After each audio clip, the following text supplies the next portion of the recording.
One thing that I will tell you about being somebody that coaches Google Ads clients is the clients that we can't stop thinking about as Google Ads managers are the ones that didn't succeed. If you didn't succeed, I beat myself up over it. I think about it. I think about what went wrong, and it really, truly bothers me. But a lot of times it's not us as the Google Ads manager. It's not our Google Ads. We can't Google our ads the way out of these things. We're stuck in a box of something that's broken. I was working with a client a year ago that had a brand new idea, and their idea was to take a service that was traditionally a service that was delivered in person and take a portion of this and bring that service online. They were going to sell a product associated with this through an e-commerce store for about $300 to $400, but then there was still that in-person component that couldn't be removed from the equation.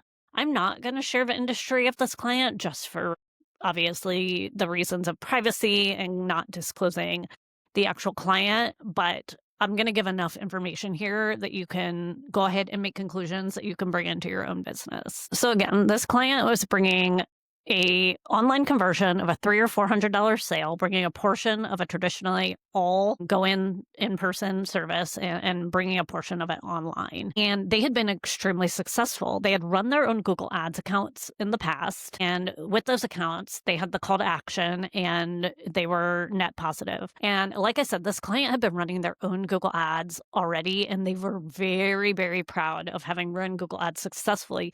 So they knew that it worked.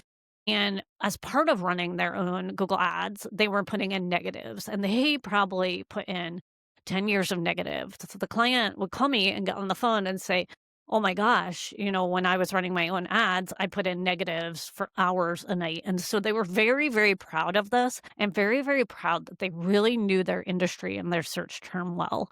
And this is basically an expert that had gone into business. So, very, very smart person, very, very driven, very attached to the cause of their business. So make no mistakes that I wasn't working with somebody that was just throwing, something against the wall. So the client is miffed, right? That this new account isn't working. So they come to me as the Google Ads expert thinking like, I'm an expert in this service and business. You're an expert in Google Ads. Let's work together. And to be fair, I truly know that I walked away having taught the client so much about their account. But ultimately, when we launched the account, we couldn't get a sale. And in the end, we were spending, I think without fees, just in platform, this client had spent like $8,000 to $12,000 and had not a single sale, right? Not even one. And this client naturally was like extremely frustrated, right? Extremely frustrated. And for me, as the Google Ads manager, I could see this really clearly. But despite seeing what I felt was wrong, I didn't necessarily have all the data. And so we went ahead with all the technical fixes first. We adjusted the ad copy because I found parts in the campaign where the ad copy was accidentally having a call to action of doing something in person. So we changed all the ad copy to buy online type things because, again, that was the call to action for their online campaigns. We even tried calls to action of like buy online, visit in person, and like a hybrid model that really like got into the nuance of the process.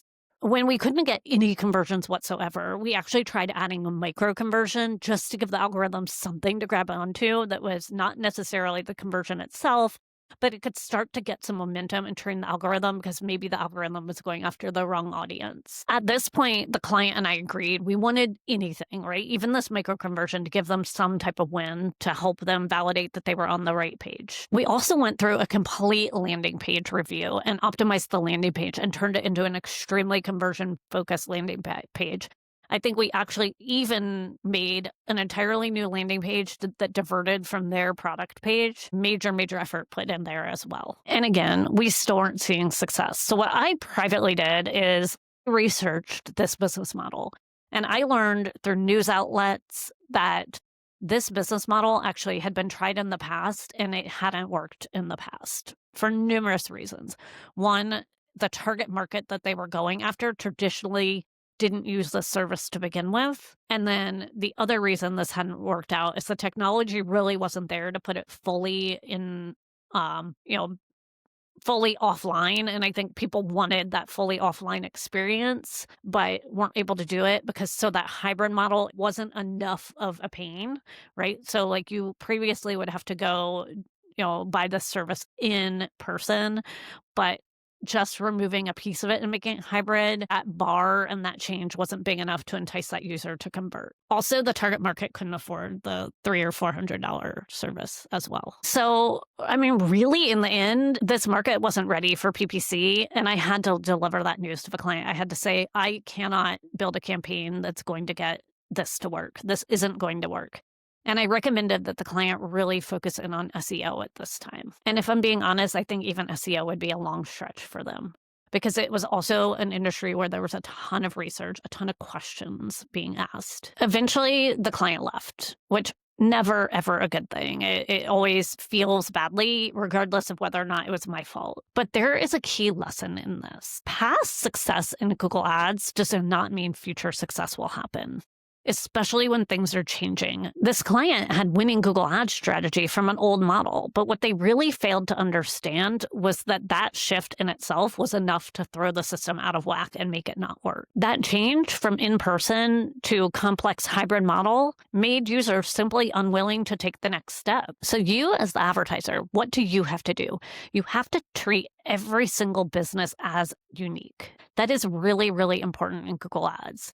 If you had a service in Cincinnati, Ohio, and you took that exact same service and moved it to Miami, that is a different business. That's a different location. There are nuances to the geographic changes in locations.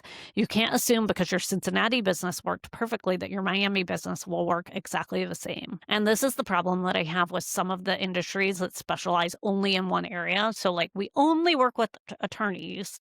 Well, a DUI attorney is going to have a different experience than an immigration lawyer attorney. Or, I've worked with attorneys that are essentially bidding on very, very unique offerings, but there's just no search volume. Just because it's an attorney doesn't mean the behavior is going to be the same. And at the end of the day, Google Ads is absolutely an amazing program. It's a system that has built my entire business and absolutely built success for many businesses, more than I could ever count in my lifetime, but it's not a magic fix. It is just going to amplify a business issue that's already there. But the one thing Google Ads will give you if you fail is expensive, undeniable evidence that a business model won't work. I hope you enjoyed this episode of the Google Ads Strategy Hub. I look forward to seeing you in the comments, on LinkedIn, all over the internet, because as you guys know by now, I'm publishing content every single day, sometimes multiple times a day. And I love nothing more than talking to my listeners and helping them through their Google Ads struggle. I hope you enjoyed this episode. Happy optimization.